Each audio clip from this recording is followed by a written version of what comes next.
Ji, welcome back to another video. तो इस video में हम लोग क्या करेंगे कि इस वीडियो में हम लोग देखेंगे कि रजिस्टर क्या चीज़ होती है, ठीक है?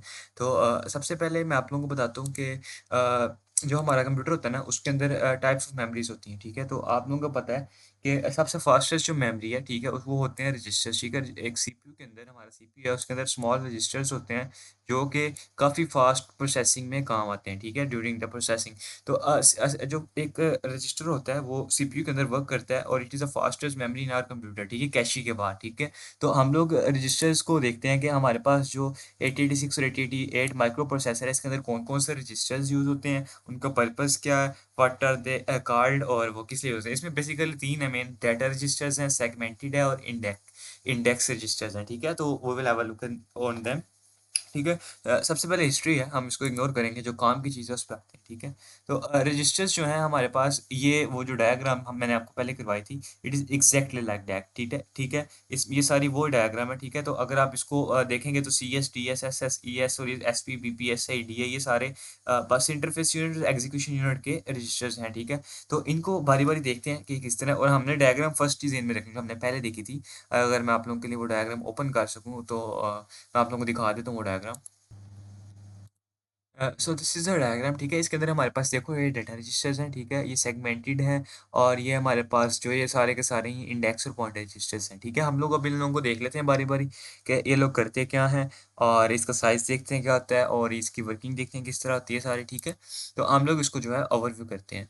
तो हमारे पास ये स्लाइड्स हैं, ठीक है। तो डाटा रजिस्टर सबसे पहले क्या होते हैं, ठीक है। डाटा सबसे पहले AX, BX, CX और DX, जो हमारे पास पहले 4 रजिस्टर्स हैं, वो उनका उनको हम लोग बोलते हैं डाटा रजिस्टर्स, ठीक है। तो उनके साइज़ के बारे में बताया गया है कि 16 बिट होता है। मैंने आप लोगों को फर्स्ट वीडियो में बताया था कि 16 bit is equal to 1 word, ठीक है। लेकिन हमने जो करना है ना, लाइब्रेरी यूज़ करनी है, वो 32 बिट है, ठीक है। तो हम लोग उसमें जो है ना इसके साथ ई लगा लेंगे, एक्सटेंड कर लेंगे इसको, ताकि रजिस्टर हमारा जो है ना वो हो जाए 32 बिट्स का। लेकिन आपको भी मैं इसको एक्सप्लेन करता हूँ, देन आप लोग नेक्स्ट जो कोडिंग वीडियोज़ हैं उनमें हम लोग इनको कवर अप कर लेंगे, ठीक है। तो ये 16 बिट्स का होता है, ठीक है। तो इसमें हम लोग क्या करते हैं, मेनली डाटा स्टोर करते हैं। The high low bytes of data can be access separately, कि मतलब इसका जो हायर बिट्स हैं जो अगली होती हैं, और जो लोअर बिट्स हैं जो फर्स्ट पे होती हैं, उनको हम लोग इजीली एक्सेस कर सकते हैं, ठीक है।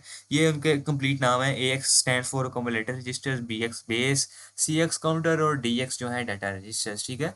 तो हमारे पास फास्टेस्ट ऑफ अरिथमेटिक ऑपरेशंस ये हैं, ठीक है। Some math instructions only use AX, ठीक है। कुछ ऑपरेशंस है मैथ के जो AX पे यूज करते हैं, ठीक है। देन हमारे पास BX है। BX क्या करते हैं कि हमारे पास जो है ना, हम लोग इसमें डिफरेंट टाइप का डाटा जो है स्टोर करा सकते हैं, ठीक है। CX हमारे पास जो है लूपिंग इंस्ट्रक्शंस के लिए यूज होती है। आगे जाके हम लोग देखेंगे असेंबली लैंग्वेज में जब लूप्स यूज करेंगे तो हम मोस्टली CX को ही यूज कर रहे होंगे। और DX हमारे पास डाटा रजिस्टर है, ठीक है। मेनली इसका रोल ये है कि जब हम डिवाइड करते हैं तो हमारे पास कुछ जो है रिमाइंडर बच जाता है, ठीक है। तो वो जाके DX के अंदर स्टोर होता है, और रिजल्ट सारे के सारे हमारे AX में स्टोर होते हैं। BX is just for data, CX is for loops and DX is for the division methods, ठीक है। तो ये मैं आप लोगों को रजिस्टर्स का ओवरव्यू दे रहा हूँ, जो कि हमारे पास होते हैं 8086 और 8080 8 प्रोसेसर के अंदर। उसके बाद सेगमेंटेड रजिस्टर है। Segmented register are used as base location for program instructions data and the stack, ठीक है। इनकी हम लोग लोकेशन देख लेते हैं एक दफ़ा कि कहाँ पे होते हैं। ये हमारे पास सेगमेंटेड जो हैं होते हैं रजिस्टर्स, ठीक है। तो ये इनका काम क्या होता है, इनको हम लोग देख लेते हैं। इसके अंदर हमारे पास होता है CS, DS, SS और ES, ठीक है। Code segment, data segment, stack and extra segment, ठीक है।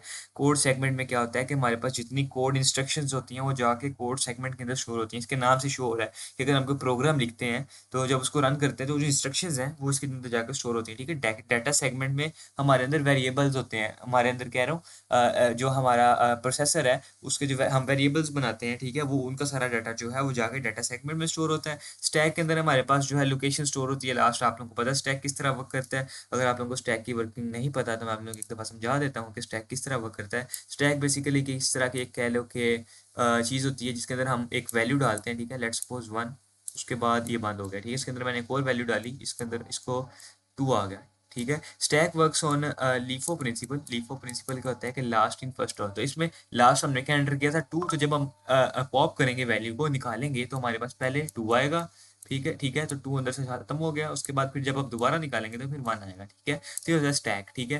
तो स्टैक को भी हम लोग यूज़ करेंगे, उसको एक्स्ट्रा सेगमेंट होता है कि अगर हमारे पास मेमोरी खत्म हो गई है, ठीक है, तो एक्स्ट्रा लोकेशन जो है मेमोरी वेरिएबल्स के लिए वो हम इसमें स्टोर करवा सकते हैं, ठीक है। ये सेगमेंटेड रजिस्टर्स को उसने एग्जांपल दी है कि हमारे पास कोड स्टोर हो सकता है, उसमें डाटा स्टोर हो सकता है, फिर इसका स्टैक के अंदर भी डाटा स्टोर होता है, और एक्स्ट्रा सेगमेंट में भी हम लोग चीज़ें स्टोर करवा सकते हैं मेमोरी के ऊपर। मेमोरी के बाद ये सारे हमारे पास जो है ना रजिस्टर्स आते हैं, ठीक है। ये डिटेल में मैं नहीं जाऊँगा, मैं सिर्फ आपको ओवरव्यू दे रहा हूँ कि इनमें होता क्या है। बाकी जो डिटेल्स हैं वो आपके टीचर्स आपको बहुत ही अच्छे से, मेरे से अच्छे बेहतर तरीके से करवा देंगे, ठीक है। इंडेक्स रजिस्टर्स क्या है? Stack pointer, base pointer, source index और डेस्टिनेशन इंडेक्स, ठीक है। सोर्स इंडेक्स से आपको अंदाजा हो रहा है कि सोर्स क्या है मेमोरी का, डेस्टिनेशन क्या है कि उसने कहाँ जाकर स्टोर होना है। स्टैक पॉइंटर जो है वो स्टैक पॉइंटर जो है वो स्टैक मेमोरी के साथ जो हमारे पास यहाँ पर है, यहाँ मैं आपको पहले बताया था, स्टैक सेगमेंट के साथ जाके मिल के काम करेगा। और उसके बाद जो हमारे पास डी आई है वो भी हमारे पास जो है, डी आई कह रहा हूँ, बीपी जो है वो हमारे पास बेस सेगमेंट के साथ जाके काम करेगा, ठीक है। इनको नीचे एक्सप्लेन किया गया है कि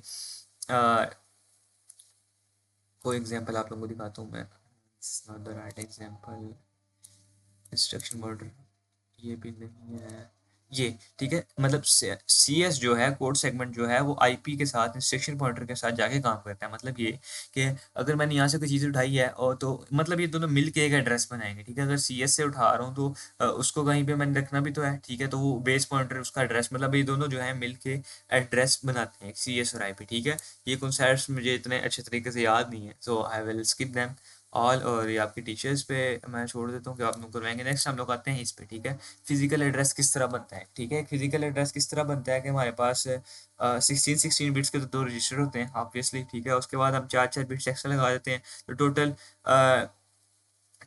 20 बिट्स का ना एक फिजिकल एड्रेस बन जाता है, ठीक है। 20 20 मिल के 40 बन जाते हैं, ठीक है। अगर इनको इनको प्लस करके ना 20 और 20 को इस तरह हमारे पास जो है ये एच जो है ये 4 एक्स्ट्रा बाइट्स हैं, ठीक है। तो इनको हमारे मिला के हमारे पास एक फिजिकल एड्रेस बन जाता है कि हमारा डाटा कहाँ पर स्टोर है। This was all about the registers. Hopes आप लोगों को समझ आ गई हो। जहाँ पे आप लोगों को समझ नहीं आई तो आप लोग पूछ सकते हो। You can also skip this video क्योंकि इतनी इंपॉर्टेंट नहीं थी, मैं एंड में बता रहा हूँ, लेकिन अगर आप लोगों ने देख लिया तो थैंक यू सो मच। मिलते हैं अगली वीडियो में, तब तक के लिए अल्लाह हाफिज़।